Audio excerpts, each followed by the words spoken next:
So I took the door off to kind of show you guys how we start the stove or how we recommend doing it. And obviously some of you know what you're doing, but you know, if you want to see how we do it, first thing I'm going to do is I'm actually going to take the spark arrestor pretty much all the way out, because one of the most important things, and especially something if you want to avoid startup smoke, you've got to push all this cold air out. Some people wonder, like, why is it smoking? And then all of a sudden it just stops. Well, what's happening is you got a 7-foot pipe here with cold air, right? And it's got to push all of that out. It's got to flush it all out, and then you'll just see it starts drafting. So there's a couple things you can do to avoid startup smoke, or really just smoke even when you're running your stove and you're trying to feed it. And I'll give you those pointers now. One, I cheat. I bring a little bit of fire starters. They weigh nothing, and I break them into thirds. And there's multiple different types and varieties out there. These are just your basic, I think, Coleman's. They're just like those fire sticks, I think they're called, and they're maybe 4 or 5 inches long. And I break them into thirds, but one of the first things I do is I take my spark arrestor out, and then I'm going to get this to light, and I've got it all ready to start down below.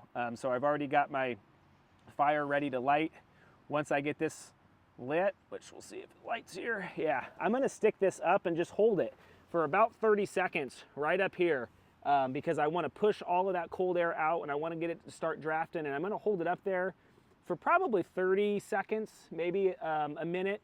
And again, you don't have to do this to start the stove, but if you want to do it and have, you know, virtually no startup smoke, you know, this is the way to do it. And these little pieces, I like breaking them into thirds, and they, you know, they'll light for about 10 minutes. But once I feel like I can actually see the flame starting to draw up, and once I see that, looking in through the spark arrestor crack there, then I'm going to immediately light my fire.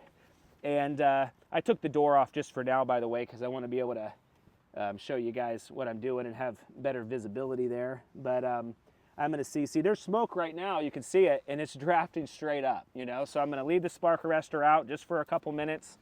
By the way, I'm not saying this gets rid of 100% of startup smoke, but it gets rid of, I don't know, 80 or 90% of it. So if you're dealing with startup smoke, that's the way to do it. Get that hot and warm. The other thing I'll tell you is eventually when you're getting this thing nice and it's running good and you've got everything closed down, the door, the spark arrestor, maybe the dampener, sometimes if you just yank that door open, you'll see some smoke pouring out. And it's like, well, what's happening? Well, if you want to prevent that, and some people don't, you know, they don't mind a little bit of smoke, it's part of life, right? But if you take the dampener out first and then open the door slowly so you're not exposing it too quickly, that'll reduce that startup smoke, or that smoke while you're trying to feed it.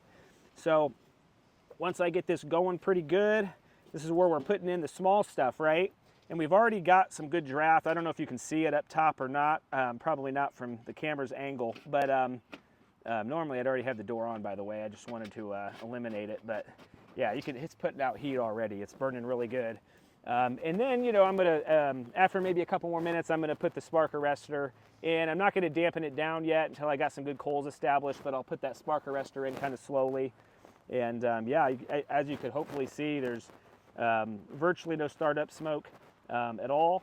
And as it gets to drafting even better and the fire and everything gets super hot, there won't be any smoke. So.